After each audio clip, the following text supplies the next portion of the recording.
If you didn't know, September is Blood Cancer Awareness Month, and Leukemia and Lymphoma Society is reminding everyone that while breakthrough therapies are saving lives, work still needs to be done to find a cure today. And joining us is actor Chip Esten, who plays the role of Deacon Claiborne on ABC's hit show Nashville. He has personal experience with blood cancer. His young daughter Addie was diagnosed at age 2. And we also welcome Dr. Louis DeGennaro, the LLS interim president. Gentlemen, welcome. Thank you very much, Tess. Good morning, Tessa. Thank you for joining us. Doctor, let's start with you first. Why is Blood Cancer Awareness Month important, and what is the Leukemia and Lymphoma Society? Tessa, let me start with a fact that I think might amaze your viewers. Blood cancers, leukemia, lymphoma, multiple myeloma, represent the third largest cancer killer in the United States today. The deadly nature of these diseases is what makes Blood Cancer Awareness Month so important. The Leukemia and Lymphoma Society is under its Someday is Today brand umbrella, is launching a education and awareness campaign to bring awareness of these diseases to the American public. All right, well, Chip, let's turn to you now. Tell us about the day you and your wife learned of your daughter Addie's leukemia diagnosis. I'm sure it really kind of changed your world. It absolutely did. Our daughter had been a little bit listless for a couple weeks, and we were trying to figure out why, and we finally went and got the blood test that our pediatrician told us to get right over the hill to Cedars-Sinai. And after a day or so of further testing, a couple days, the doctor, I remember very clearly, took me out into the hallway while my children were all in the room with my wife and said, well, it is leukemia. But I remember so vividly that what she did was she didn't stop there. She immediately said, and here's what we're going to do.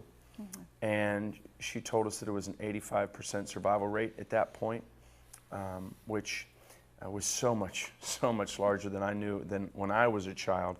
Of course, that 15% seemed larger than the 85, and that's why we're here now. She's happy, she's healthy. My daughter made it, and we know that was because of all the research and all the funding went into that research that went on before us for LLS. And I think that is just awesome. Doctor, how is LLS different from other cancer and health nonprofits in the role it plays? Tessa, we're focused on finding cures and making certain patients have access to those therapies. We've been working very hard over the 65 years of our existence. We've invested over $1 billion into research to find new therapies. The good news is, for example, 40% of new FDA-approved cancer drugs were approved first for a blood cancer and now have gone on to be used in the treatment of other diseases as well. We've helped to advance combination chemotherapy like what was Addie was treated with. Now, Chip, how has the LLS-funded research really helped your family and played a role in your daughter's treatment?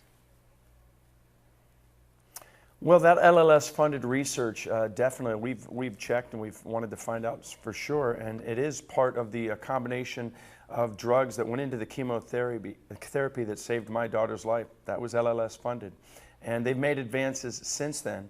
And also, even just being part of the LLS group is really something. We're about to embark on the Light the Night walks in this fall, and on those nights, you're walking with a bunch of people with their balloons, white for survivors, red for people that are supporting people going through it, then gold for people in memory of.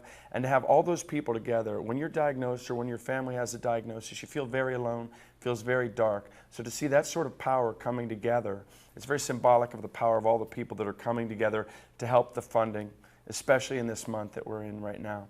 So it takes away that aloneness and lets you know that you're surrounded by people very much like Dr. Lou and all the other researchers that are working to make this a thing of the past. Well, Chip, we can definitely feel and see the passion in which you're talking to us today about this cause. So what can your fans do who are watching and perhaps listening today do to help with LLS's mission to find cures for blood cancers? What can they do on your behalf and others? Well, there's so much they can do. The first place to stop is at lls.org. And if you want to light the night in a walk, you can form your own team, or you can help and contribute to others' team. Of course, this is Blood Cancer Month, so learn all you can about it there, and you can tweet, and you can write, and you can join with friends and become part of this, and we'll thank you if you do. All right, Chip, thank you so much for sharing your story and being a part of this very worthwhile and large cause. And Dr. DeGennaro, thank you for what LLS is doing. You're welcome, Tessa. Thank you. More after the break. Stay with us.